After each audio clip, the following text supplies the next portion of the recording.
Sugeng rawuh, salam sejahtera untuk semua. Udara sore di Desa Larangan terasa lembab dan berdebu ketika bus antar kota berhenti di tepi jalan. Dari dalamnya seorang perempuan muda turun dengan koper sederhana di tangan.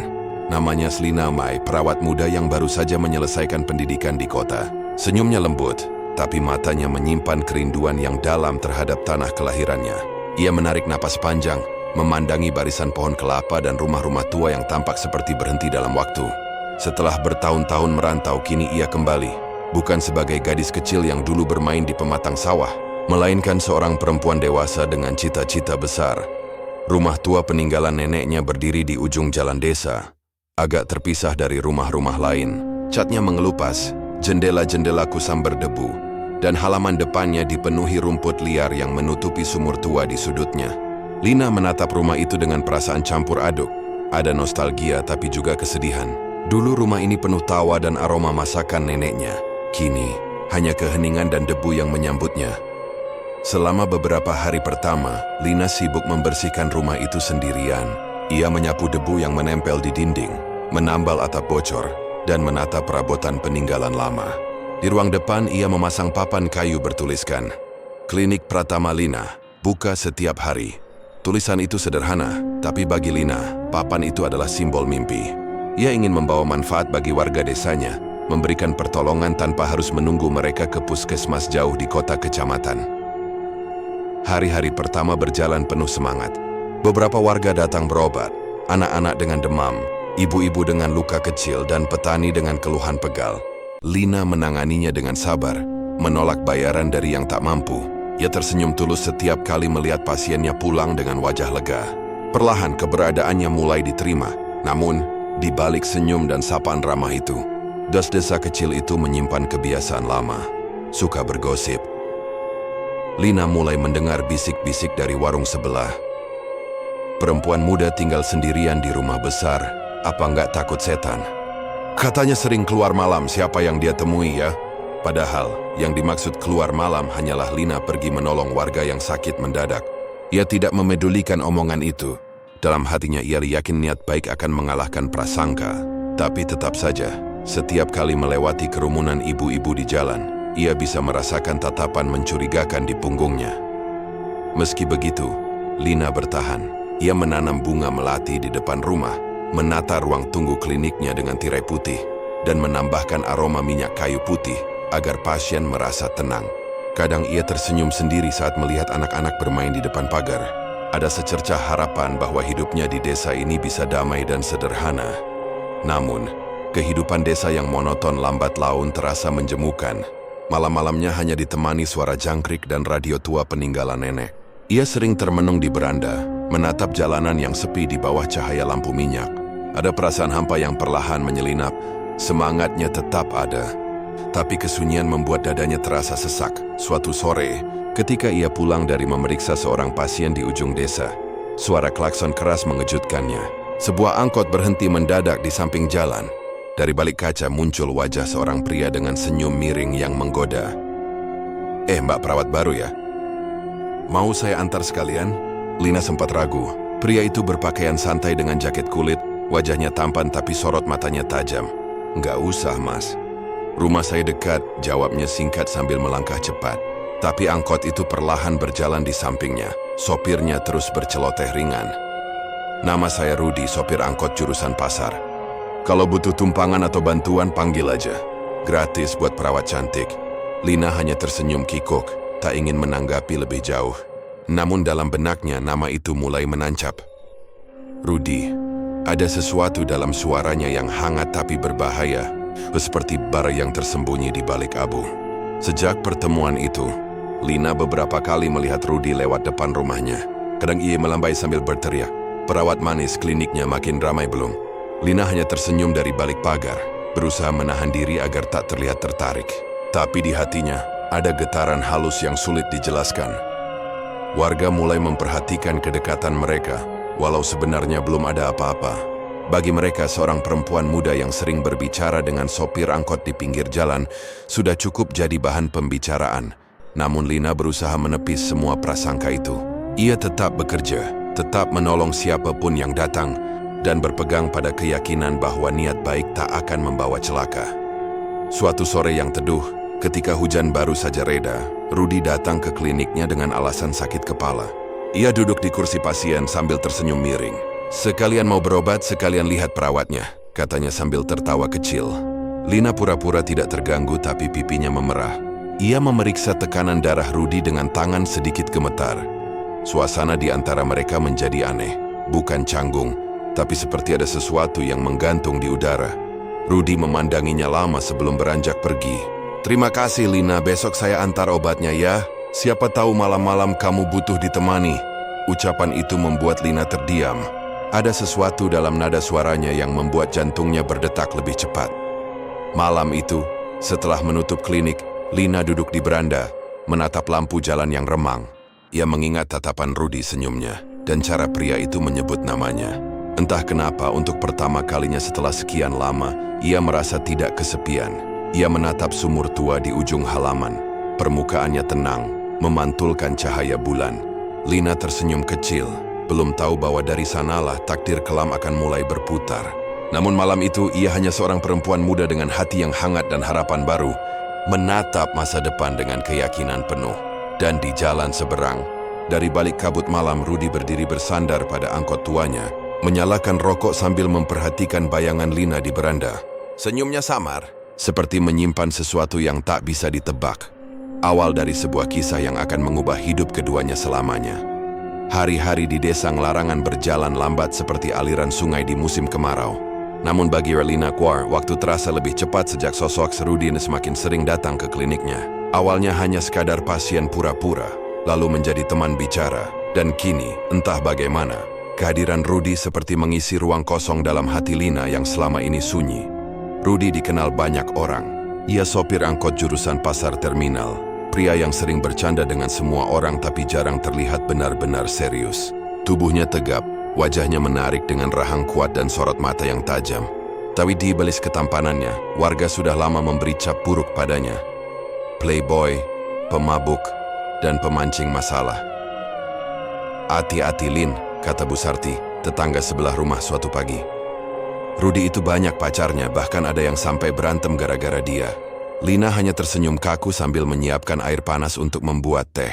"Saya cuma ngobrol Bu, nggak lebih." Namun di dalam hati, kata-kata itu mengganggu pikirannya. Beberapa hari kemudian, Rudy kembali datang dengan wajah pura-pura pucat. "Mbak Lina, kepala saya pusing lagi.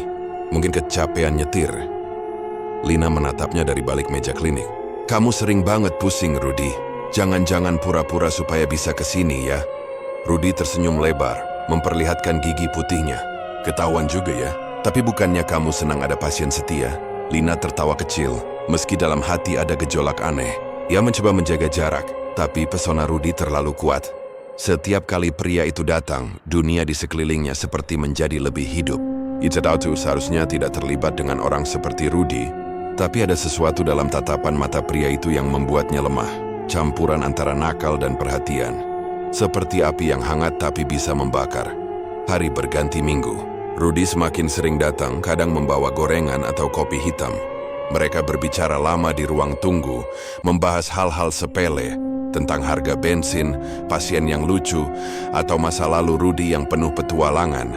Tanpa sadar, Lina mulai menunggu kehadirannya. Setiap kali mendengar suara deru angkot di depan rumah, jantungnya berdebar. Ia tahu ini salah, tapi tak bisa mengendalikan perasaannya. Beberapa warga mulai memperhatikan. "Klinik itu kok sekarang jadi tempat mangkal sopir ya? Perawat muda itu apa nggak malu?" Bisik-bisik itu semakin sering terdengar. Namun Lina mencoba tidak peduli. Ia berpegang pada keyakinan bahwa orang boleh menilai apa saja, tapi hanya dirinya yang tahu isi hatinya. Ia melihat sisi lain Rudy, seseorang yang sering tertawa, tapi menyimpan kesepian yang sama seperti dirinya. Suatu sore ketika hujan turun deras dan petir bersaut-sautan, Rudy datang basah kuyup. Ia meminta izin berteduh di klinik. Lina memberinya handuk dan secangkir teh hangat. Di bawah suara hujan, mereka duduk berdua di ruang periksa yang remang. Rudy menatap Lina lama, begitu dalam hingga membuatnya salah tingkah. "Kamu tahu, Lin, aku jarang ketemu orang yang tulus kayak kamu," ucap Rudy pelan. "Aku cuma berusaha baik," jawab Lina. Menunduk. Itu yang bikin aku takut, lanjut Rudy. Takut aku nggak bisa ninggalin kamu. Kata-kata itu menancap di dada Lina seperti pisau lembut. Dia ingin menjauh, tapi tubuhnya kaku. Rudy mendekat menggenggam tangannya. Untuk pertama kalinya Lina tidak menolak. Dalam gemuruh hujan dan udara lembab, kedekatan itu berubah menjadi sesuatu yang lebih dari sekadar perhatian. Malam itu menjadi awal dari hubungan yang tak lagi bisa disebut sekadar pertemanan. Mereka mulai bertemu diam-diam, kadang di rumah Lina, kadang di belakang pasar saat Rudy selesai bekerja. Lina tahu apa yang ia lakukan salah, tapi cinta dan rasa ingin dimengerti membuatnya buta. Ia melupakan batas-batas yang dulu dijaganya sebagai seorang perawat. Setiap kali Rudy datang, dunia terasa lebih hangat. Tapi ketika ia pergi, hati Lina diliputi cemas. Ia mulai menyadari sesuatu yang ganjil dalam sikap Rudy. Mudah cemburu, tapi menolak disebut kekasih. Suatu malam ketika Lina menanyakan keseriusannya, Rudy menjawab dengan nada tinggi. Kamu kok jadi nuntut, Lin? Aku ini bukan orang kaya, aku cuma sopir. Kalau kamu nggak suka, ya udah. Lina terdiam. Kata-kata itu menusuk dalam. Setelah Rudy pergi, ia menangis lama di beranda merasa bodoh. Namun keesokan harinya ketika Rudy datang dengan senyum dan membawa bunga liar dari tepi jalan, hatinya luluh lagi. Maaf ya, aku cuma capek waktu itu, katanya. Dan seperti biasa Lina memaafkan. Hari-hari berikutnya berjalan dalam diam penuh rahasia. Rudy datang ketika malam mulai turun, mengetuk pelan pintu belakang rumah tua itu. Lina akan membukakan pintu dengan hati berdebar. Mereka berbicara tertawa, lalu tenggelam dalam kehangatan yang menyalahi logika dan moral. Di luar, dunia sunyi, hanya terdengar angin yang menggoyangkan daun jambu di halaman. Namun di sela kebahagiaan itu, ada rasa bersalah yang perlahan tumbuh di dada Lina. Ia sering memandangi cermin dan bertanya dalam hati, apa aku masih perempuan baik? Tapi setiap kali Rudy menggenggam tangannya, semua pertanyaan itu menguap. Cinta yang ia rasakan seperti candu. Menenangkan sesaat, tapi menyisakan luka setelahnya. Suatu malam, Rudy datang lebih awal dari biasanya. Wajahnya seletih tapi matanya menyala. Aku kangen, katanya singkat sebelum menarik Lina ke dalam pelukannya. Hujan kembali turun malam itu. Lampu di ruang tamu redup, udara dingin bercampur aroma tanah basah. Di bawah atap rumah tua peninggalan neneknya, Lina menyerahkan seluruh dirinya pada Rudy, menutup mata di antara rasa takut, cinta, dan pasrah yang berbaur menjadi satu. Ketika semuanya usai, ia berbaring menatap langit-langit yang gelap. Hatinya penuh kegelisahan tapi juga hangat. Rudy sudah tertidur di sampingnya, napasnya berat dan tak peduli. Lina mengulurkan tangan, menyentuh pipi pria itu perlahan. Semoga ini bukan kesalahan, bisiknya pelan. Di luar, hujan berhenti. Dari sumur tua di ujung halaman, suara gemericik air terdengar samar, seolah bumi sendiri menyimpan rahasia yang baru saja terjadi di rumah itu. Lina memejamkan mata, tak tahu bahwa malam penuh cinta itu akan menjadi awal dari runtuhnya segala hal yang selama ini ia perjuangkan. Sudah seminggu lebih Lina merasa tubuhnya lemah. Setiap pagi, ia terbangun dengan rasa mual dan pusing yang tidak biasa. Awalnya ia mengira hanya kelelahan karena terlalu banyak melayani pasien, tapi ketika perutnya terasa kembung dan rasa kantuk datang tak kenal waktu, pikirannya mulai was-was. Ia menghitung-hitung hari di kalender dinding, dan ketika menyadari sudah terlambat lebih dari sebulan, jantungnya berdegup keras. Dengan tangan gemetar, Lina memeriksa dirinya menggunakan alat sederhana yang tersisa di klinik. 2 garis merah muncul dengan jelas. Saat itu dunia seakan berhenti. Ia menatap hasil itu lama, tubuhnya lemas, keringat dingin membasahi pelipisnya. Aku hamil, bisiknya lirih. Nyaris tak percaya, air mata menetes tanpa disadari. Bukan karena bahagia, melainkan karena ketakutan. Ia memandangi bayangannya di cermin. Wajah seorang perempuan muda dengan mata sembab dan pipi pucat. Ia tahu apa searti semua ini bagi hidupnya. Di desa sekecil Larangan, kabar seperti ini bisa menghancurkan segalanya. Tapi di balik ketakutan itu, ada secercah harapan kecil. Rudy. Mungkin pria itu akan bertanggung jawab, menikahinya, dan memperbaiki semuanya. Malamnya, Lina menunggu Rudy di beranda. Ketika angkotnya berhenti di depan rumah, Lina langsung berdiri. Rudy, aku harus bicara, katanya dengan suara bergetar. Rudy tampak santai menyalakan rokok sebelum duduk di anak tangga. Ngomong apa, Lin? Mukamu pucat amat. Aku hamil, Rudy, ucap Lina, nyaris berbisik. Asap rokok yang dihembuskan Rudy seketika berhenti di udara. Ia menatap Lina dengan pandangan tajam. lalu tertawa kecil tak percaya. Hamil? Serius kamu? Iya, aku udah periksa. Aku nggak minta apa-apa, cuman kita harus bertanggung jawab kan? Tawa Rudy berubah jadi wajah murka. Ia berdiri membuang puntung rokok ke tanah. Kamu pikir aku bego? Siapa yang tahu anak itu beneran anakku? Rudy, jangan ngomong begitu. Lina mencoba menahan air mata. Udahlah Lin, aku nggak mau terjebak. Aku cuma main, ngerti? Jangan bikin hidupku ribet. Kata-kata itu menghantam Lina seperti petir di siang bolong. Ia mencoba meraih tangan Rudy, tapi pria itu menepis kasar. Kalau kamu berani bilang ke orang, aku yang pertama bakal nyebarin kalau kamu perempuan nggak bener. Ancamnya sebelum naik ke angkot dan melaju pergi. Meninggalkan Lina berdiri terpaku di bawah sinar lampu minyak yang redup. Malam itu, Lina menangis tanpa suara di dalam rumah tua itu. Hujan turun deras, tapi tak mampu menutupi isakannya. Hatinya hancur. Pria yang ia percayai, yang ia cintai sepenuh hati, justru menuduhnya kotor. Ia merasa seperti dikhianati oleh seluruh dunia. Beberapa hari kemudian, ia memberanikan diri pulang ke rumah orang tuanya di desa sebelah. Dengan perut yang belum tampak, Lina memohon agar diterima. Sebagai pintu, ia mengaku jujur tentang keadaannya. Wajah ayahnya berubah murka. Kamu mempermalukan keluarga ini, Lina. Bentak ayahnya membanting gelas ke lantai. Aku cuma minta maaf ya. Aku butuh tempat untuk keluar. Jangan bawa aibmu ke sini. Ibunya hanya menangis di sudut, tak sanggup membela. Dengan langkah lunglai, Lina meninggalkan rumah itu sambil menahan tangis. Ia kini benar-benar sendirian. Kabar tentang dirinya menyebar cepat. Desa kecil itu seperti tak memberi ruang bagi perempuan yang jatuh. Perawat itu ternyata nggak sebersih kelihatannya. Bisik seorang ibu di warung. Makanya, perempuan jangan hidup sendirian. Kasihan anaknya nanti, nggak punya bapak. Pasien mulai jarang datang. Bahkan beberapa warga yang dulu ramah kini menolak menyapanya. Anak-anak yang lewat depan rumahnya ditarik cepat oleh orang tua mereka, seolah Lina membawa penyakit. Uang tabungannya semakin menipis. Ia makan seadanya, kadang hanya nasi dan garam, kadang mie instan yang dibagi 2 untuk 2 hari. Malam-malamnya penuh kesepian. Ia sering terbangun karena mimpi buruk, wajah Rudy yang marah, atau bayangan orang-orang yang menatapnya dengan jijik. Kadang ia duduk lama di depan sumur Tuan Mon di halaman rumah, tempat ia dulu bermain dengan neneknya waktu kecil. Airnya kini hitam dan dingin. Tapi di sana ia merasa dekat dengan masa lalu, dengan kenangan yang masih hangat. Kalau nenek masih ada, pasti nggak akan ninggalin aku. Bisiknya sambil menatap pantulan wajahnya di air sumur. Bayangan itu tampak rapuh seperti siap pecah kapan saja. Hari demi hari semangat hidupnya makin pudar. Tubuhnya kurus, wajahnya pucat.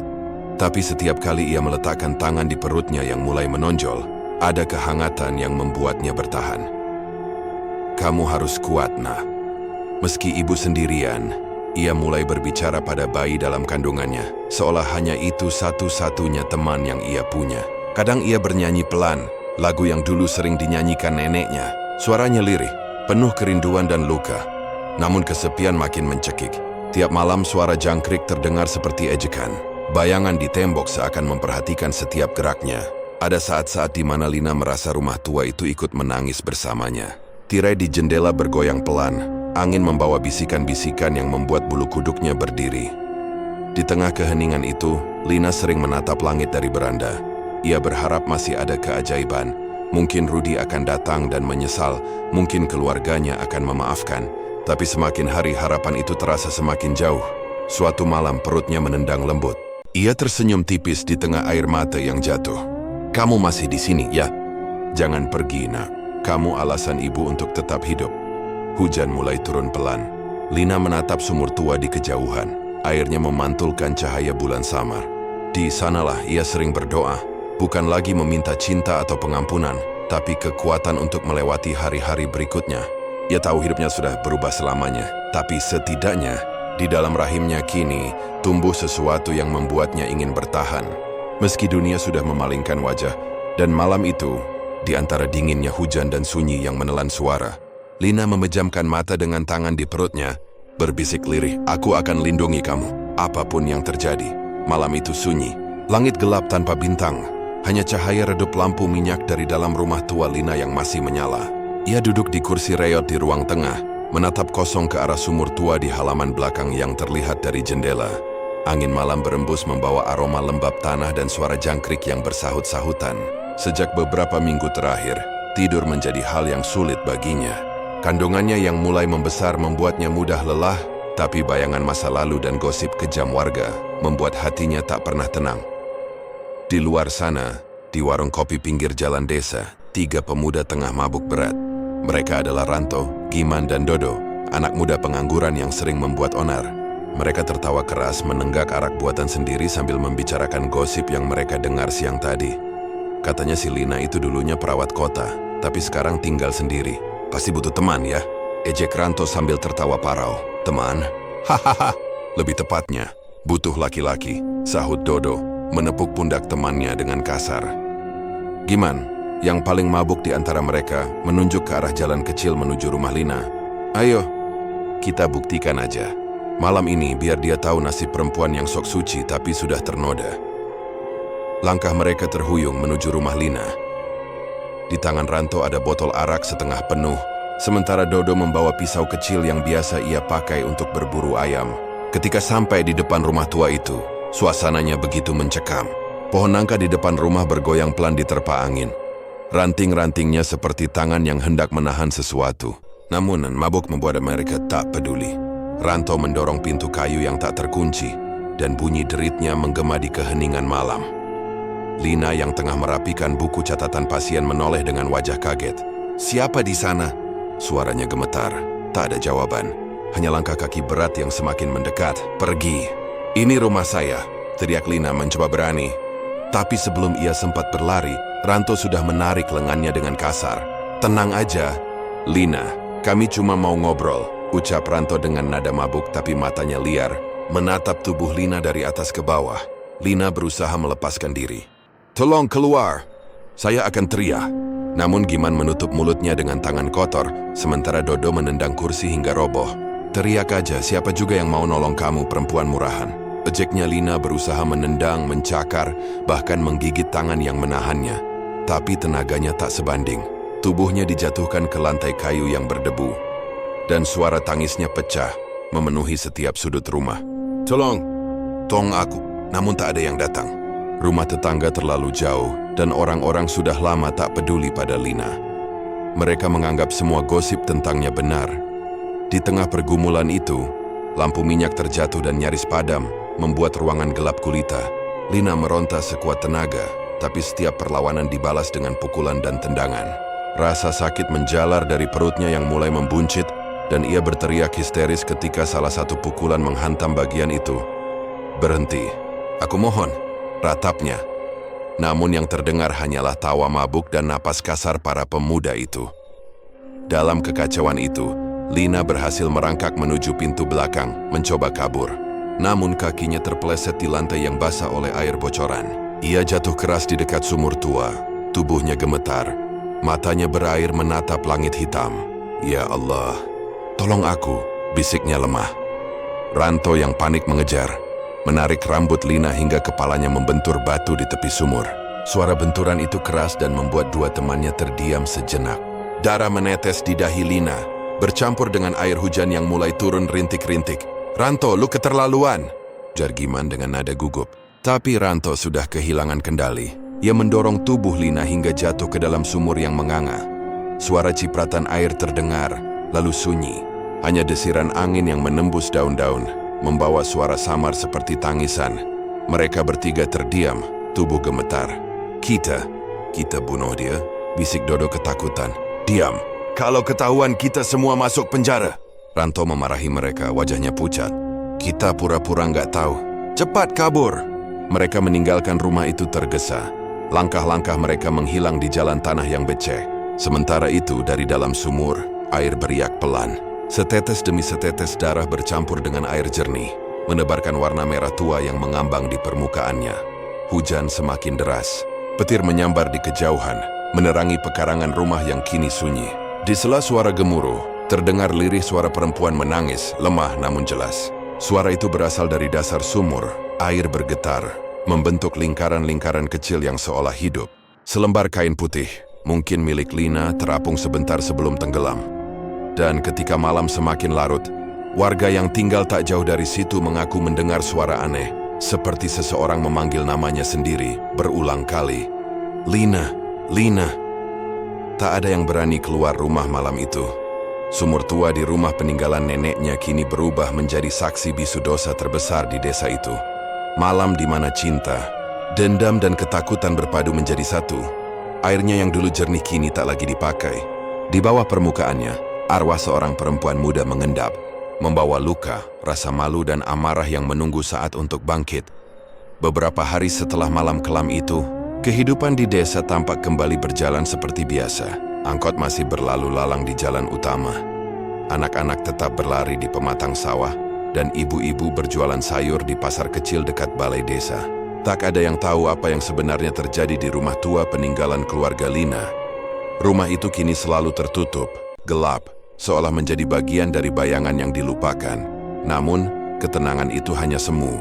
Dalam diam, udara di sekitar rumah mulai berubah, lebih dingin dari biasanya. Setiap malam warga yang tinggal tak jauh dari sana sering mendengar suara samar, seperti tangisan perempuan yang tertahan, kadang lirih, kadang keras, disertai suara air menetes dari arah sumur. Mula-mula mereka mengira itu hanya imajinasi, karena hujan yang masih sering turun. Tapi ketika suara itu terdengar terus-menerus bahkan saat malam cerah, bisikan ketakutan mulai menyebar. Seorang ibu tua yang lewat pada malam hari mengaku mencium bau anyir darah yang menyengat dari arah rumah Lina. Bau itu begitu pekat hingga membuatnya mual, kayak ada bangkai di dalam sumur tua itu, katanya pada tetangga keesokan paginya. Namun tak ada yang berani memeriksa.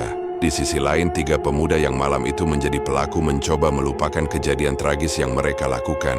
Mereka sepakat untuk tak pernah membicarakan Lina lagi. Tapi diam-diam, mereka tak bisa tidur dengan tenang. Ranto, yang paling sering berkelahi, mulai bermimpi buruk setiap malam. Ia melihat wajah Lina menatapnya dari dalam air. Rambutnya terurai, kulitnya pucat membiru. "Aku cuma halu," gumamnya tiap bangun dengan napas tersengal. Tapi rasa dingin yang selalu menyelimuti tubuhnya tak pernah hilang. Sementara Giman memilih mabuk setiap malam di warung dekat pasar. "Kita nggak ngelakuin apa-apa, itu cuma kecelakaan," katanya berulang kali sambil menenggak arak. Dodo, yang paling muda, selalu terdiam jika mereka bertiga bertemu.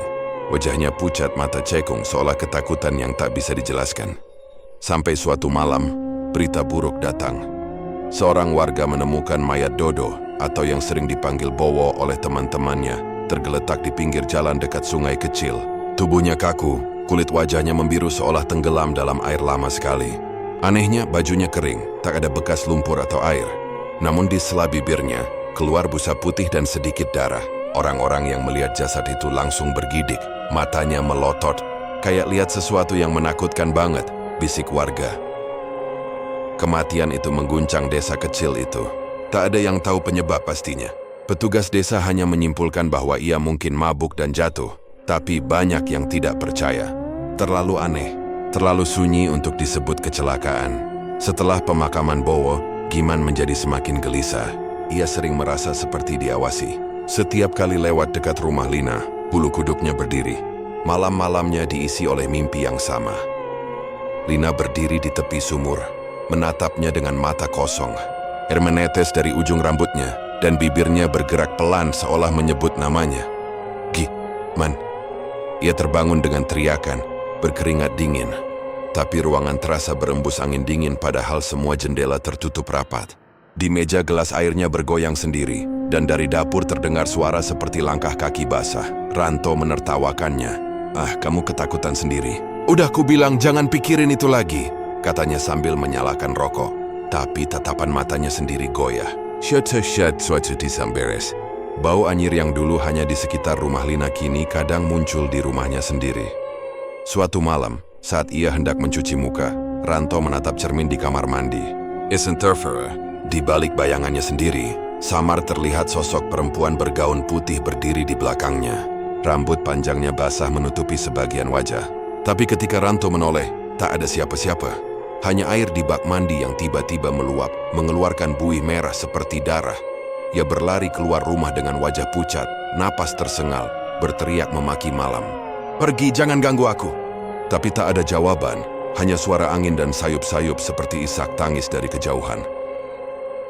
Keesokan harinya, kabar aneh mulai menyebar di antara warga. Seorang ibu melihat bayangan perempuan di jendela rumah Lina saat lewat subuh-subuh. Anak-anak yang bermain sore hari di sekitar situ mengaku mendengar suara memanggil dari dalam sumur, seperti seseorang minta tolong. Suara itu nangis terus bilang dingin dingin. Ucap salah satu anak dengan wajah pucat. Warga mulai resah. Mereka percaya arwah Lina belum tenang. Sumur tua itu menjadi pusat ketakutan baru di desa. Tak ada yang mau lewat depan rumahnya malam-malam. Bahkan siang pun beberapa orang memilih jalan memutar. Akhirnya, kepala dusun bersama beberapa warga memutuskan untuk menutup sumur itu. Mereka membawa papan kayu besar, paku dan doa-doa di bibir masing-masing. Saat papan terakhir hendak diletakkan, salah satu warga tiba-tiba berteriak. Dari dalam sumur terdengar suara gemuruh air yang naik, disertai aroma amis menyengat. Lalu jelas terdengar suara tangisan, pelan namun menyayat hati. Semua orang mundur ketakutan. Ya Allah, itu suara perempuan! Teriak salah satu dari mereka. Tak ada yang berani melanjutkan. Namun kepala dusun memaksa, dan akhirnya sumur itu berhasil tertutup rapat. Mereka menatap papan-papan kayu itu lama, seolah khawatir sesuatu akan menembus keluar. Malamnya, hujan turun deras. Dan di antara gemuruh petir, beberapa warga mengaku mendengar suara ketukan dari arah rumah Lina. Pelan berulang-ulang, seolah ada yang berusaha naik dari dalam tanah. Air di parit depan rumah berwarna kemerahan, mengalir perlahan ke arah sumur yang kini tertutup. Di bawahnya, di kegelapan yang basah dan dingin, terdengar lirih suara yang sama. Aku belum tenang. Desa itu kini bukan lagi tempat yang damai. Setelah kematian Bowo yang misterius, ketenangan benar-benar lenyap. Warga tak lagi berani keluar rumah selepas maghrib. Setiap malam angin berembus membawa aroma busuk bercampur amis darah yang datang entah dari mana. Dari rumah tua peninggalan keluarga Lina, sering terlihat cahaya redup seperti lampu minyak yang menyala, padahal rumah itu sudah lama dikunci dan ditinggalkan. Orang-orang mulai percaya bahwa arwah Lina gentayangan. Dia mati tidak wajar, bisik mereka. Dan bayinya juga belum sempat lahir. Suara itu menjadi gosip yang menular seperti wabah. Namun tak ada yang berani mendekat ke rumahnya, apalagi melihat ke arah sumur yang sudah ditutup dengan papan kayu. Suatu pagi, kabar buruk kembali mengguncang desa.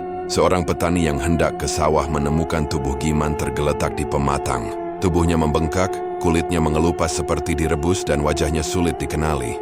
Padahal malam sebelumnya ia masih terlihat minum di warung, tertawa-tawa menertawakan kisah hantu yang menghantui desanya. Yang membuat semua orang bergidik ngeri adalah kenyataan bahwa tubuh Giman membusuk hanya dalam waktu semalam. Lalat hijau memenuhi tubuhnya, dan di dekat jasadnya ditemukan jejak kaki kecil basah, seperti jejak anak kecil yang baru belajar berjalan. Tapi tak ada anak di sawah malam itu. Kabar itu membuat Ranto, pelaku terakhir yang masih hidup, benar-benar kehilangan ketenangan. Setiap malam ia dikurung dalam rasa bersalah yang bercampur takut. Ia sering mendengar suara bayi menangis dari balik jendela kamarnya. Tangis itu lirih, menyebut kata yang membuat darahnya beku. Ibu. Ranto menutup telinganya rapat-rapat.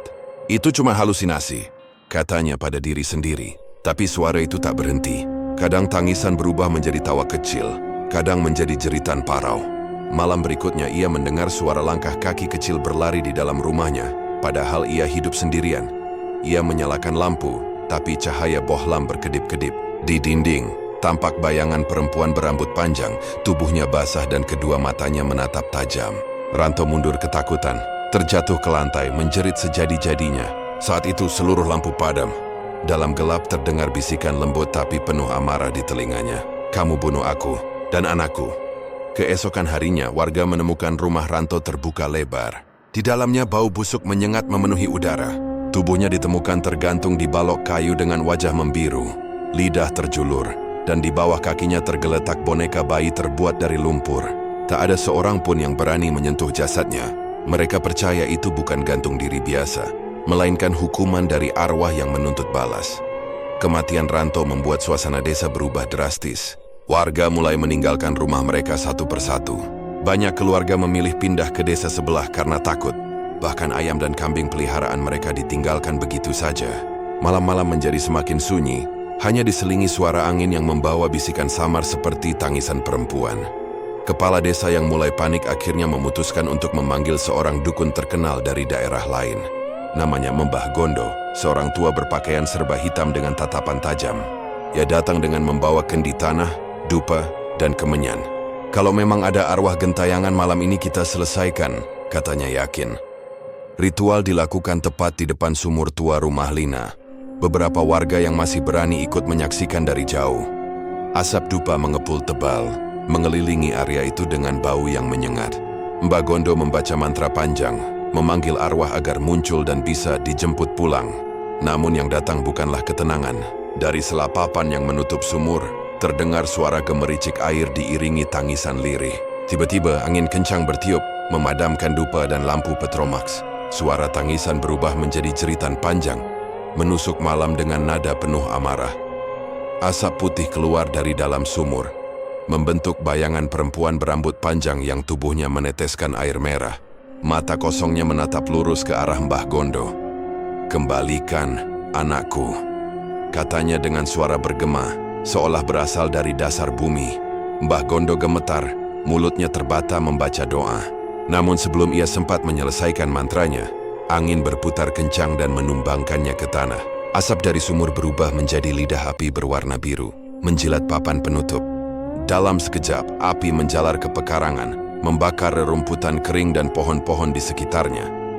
Air yang diisi darah membalas dengan api. Gumam salah satu warga ketakutan. Mereka berlarian meninggalkan tempat itu, sementara kobaran api membumbung tinggi. Anehnya meski hujan turun deras beberapa menit kemudian, api itu tak langsung padam. Ia terus menyala seperti disulut oleh amarah yang tak bisa dipadamkan. Sejak malam itu desa benar-benar lumpuh. Rumah-rumah ditinggalkan, ladang tak digarap dan jalanan sepi. Orang-orang menyebut tempat itu Desa Sumur Merah. Tak ada lagi yang berani mendekat, karena siapapun yang lewat di sana malam hari akan mendengar tangisan perempuan dan suara bayi dari kejauhan. Namun di tengah kepanikan itu, suatu pagi datang seorang lelaki muda berjubah putih, menunggang motor tua. Namanya Gus Rahman, seorang kiai muda dari pesantren di kota sebelah. Ia datang setelah mendengar kabar tentang desa yang dikutuk arwah seorang perawat. Wajahnya tenang, matanya tajam tapi penuh welas asih. Kepala desa yang tersisa segera menemuinya dengan penuh harap. "Gas, tolong kami. Desa ini sudah tak bisa hidup seperti dulu," katanya dengan suara bergetar. Gus Rahman menatap ke arah rumah tua Lina yang kini hanya tinggal puing dan abu hitam. Angin bertiup pelan membawa bau hangus bercampur anyir darah. "Insya Allah," ucapnya mantap. "Malam ini kita akan menenangkan arwah itu. Tapi bukan dengan melawannya, melainkan dengan memaafkannya." Ucapan itu menandai awal babak baru. Di balik kegelapan yang masih menyelimuti desa, cahaya kecil mulai muncul. Namun amarah arwah Lina belum sepenuhnya padam. Ia masih menunggu di dasar sumur yang kini tertutup abu, di antara jeritan yang belum usai. Fajar baru saja merekah ketika suara azan subuh bergema pelan dari surau kecil di ujung desa. Hening yang selama berbulan-bulan diselimuti ketakutan, kini terasa berbeda. Pagi itu Gus Rahman berdiri di depan sumur tua yang telah ditutup papan kayu lapuk. Wajahnya tenang, namun sorot matanya menyimpan kewaspadaan. Di sekelilingnya, warga desa berkumpul dengan wajah cemas dan penuh penyesalan. Mereka tahu, hari itu akan menjadi hari penentuan, antara pengampunan atau kehancuran bagi desa mereka. "Bismillah," ucap Gus Rahman lirih sambil menaburkan garam dan bunga 7 rupa di sekitar sumur. Angin berhembus pelan, membawa aroma lembab bercampur amis yang selama ini menghantui setiap malam mereka. Beberapa ibu-ibu menunduk, tak berani menatap ke arah sumur itu. Sementara para lelaki hanya saling pandang, seolah mencari keberanian di mata satu sama lain. "Saudara-saudara sekalian," suara Gus Rahman memecah hening. "Arwah yang tidak tenang hanya akan berdiam bila kebenaran terucap. Tak ada doa yang bisa menenangkan jiwa jika dosa masih disembunyikan." Ucapan itu membuat suasana semakin berat. Warga saling berbisik, menatap ke kanan dan kiri, hingga pandangan mereka berhenti pada satu sosok di belakang kerumunan, Rudi. Lelaki itu tampak kurus, wajahnya pucat, mata cekung karena kurang tidur. Sejak teror mulai, Rudi selalu mengurung diri, dihantui rasa bersalah yang tak bisa ia lawan. Dan pagi itu, seolah sesuatu mendorongnya untuk datang, meski langkahnya terasa berat seperti menapaki bara. Dengan suara gemetar, Rudi maju ke depan. Ia menatap sumur itu lama, lalu berlutut. Saya tahu semua ini terjadi karena kesalahan saya." Suaranya parau, hampir tak terdengar. Kalau saja waktu itu saya tidak menolak Lina. Kalau saja saya tidak ikut menyebar aibnya, mungkin dia masih hidup. Beberapa warga menunduk merasa bersalah karena ikut menuding tanpa tahu kebenaran. Gus Rahman menatap Rudi dalam-dalam. Katakan yang sebenarnya, nak. Jangan ada yang disembunyikan lagi. Arwahnya menunggu kejujuranmu. Rudi menelan ludah, air matanya mulai jatuh satu-satu. Malam sebelum dia meninggal, Lina sempat datang ke rumah saya. Dia hanya ingin bicara, tapi saya malah mengusirnya. Saya malu, takut orang tahu kalau bayi itu anak saya. Suaranya pecah, tubuhnya gemetar. Saya biarkan dia pergi sendirian malam itu, dan besoknya saya dengar kabar dia hilang. Saya tahu, Tuhan menghukum saya lewat semua ini. Suasana berubah hening. Angin berhembus lebih dingin. Dari dalam sumur terdengar suara lirih seperti desahan, diikuti percikan air kecil. Warga serempak mundur beberapa langkah, ketakutan kembali merayap di dada mereka. Tiba-tiba papan penutup sumur bergetar pelan. Suara tangisan bayi terdengar samar dari bawah sana. Gus Rahman segera menengadahkan tangan, membaca ayat kursi dengan suara lantang. Allahu Akbar. Ya Allah, tenangkan jiwa yang tersesat ini. Namun belum sempat ia melanjutkan, kabut tipis muncul di atas sumur. Dari dalamnya perlahan muncul sosok perempuan bergaun putih lusuh. Rambut panjang menutupi wajah, tubuhnya basah kuyup seolah baru keluar dari kubangan air. Warga berteriak histeris, beberapa jatuh pingsan. Tapi Gus Rahman tetap tegak, sementara Rudi justru berlutut menangis terseduh. Lina, lirih Rudi, suaranya serah. Maafkan aku pengecut. Aku telah menghancurkan hidupmu. Sosok itu menatapnya. Wajahnya pucat pasi, mata sayu. Tapi di sana sudah tak ada amarah seperti sebelumnya. Hanya kesedihan mendalam. Di dada arwah itu samar terlihat bayangan janin kecil, seperti memeluk tubuhnya. Gus Rahman mendekat pelan, suaranya tenang tapi tegas. Wahai roh yang teraniaya, maafkan mereka yang lalai. Engkau sudah menemukan keadilanmu. Kini, biarlah doa yang menuntunmu menuju ketenangan. Ia mulai membaca doa panjang, ayat-ayat suci menggema, membuat udara di sekitar mereka bergetar, bunga-bunga di sekitar sumur berjatuhan, dan kabut mulai menipis. Perlahan, sosok Lina memandang ke langit, bibirnya seperti berucapan terima kasih. Lalu tubuhnya berpendar lembut, berubah menjadi cahaya putih yang melayang ke atas, diikuti dengan tangisan bayi yang semakin lama semakin hilang, digantikan suara hujan yang tiba-tiba turun deras. Rudi menangis terseduh-seduh di tanah, menengadah ke langit yang kini diliputi air mata langit.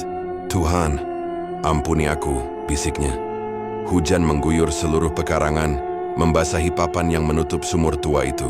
Air mengalir deras, membawa lumpur dan bunga 7 rupa ke arah jalan desa. Beberapa warga ikut berdoa, sementara Gus Rahman menutup matanya, memastikan ritual selesai. Setelah hujan mereda, ia memberi perintah agar sumur itu ditutup dengan batu dan disemen permanen. Jangan pernah dibuka lagi, katanya. Biarlah ia beristirahat bersama anaknya dalam damai. Hari-hari berikutnya desa mulai kembali tenang.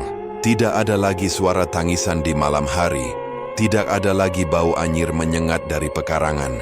Para warga kembali bekerja di sawah, anak-anak berani bermain di luar rumah, dan surau kembali ramai setiap waktu salat. Namun sumur itu tetap menjadi tempat yang tak tersentuh. Di atasnya, warga menanam pohon Kamboja putih sebagai tanda pengingat bahwa di balik kedamaian, pernah ada dosa yang menuntut keadilan. Rudi memilih tinggal di desa, mengabdikan hidupnya membantu di surau bersama Gus Rahman. Ia tak pernah menikah lagi, menghabiskan sisa hidupnya dengan berbuat baik, seolah menebus kesalahan yang dulu menelan nyawa Lina. Dan setiap kali hujan turun, warga kerap mendengar samar suara perempuan bernyanyi lembut dari arah pohon Kamboja itu.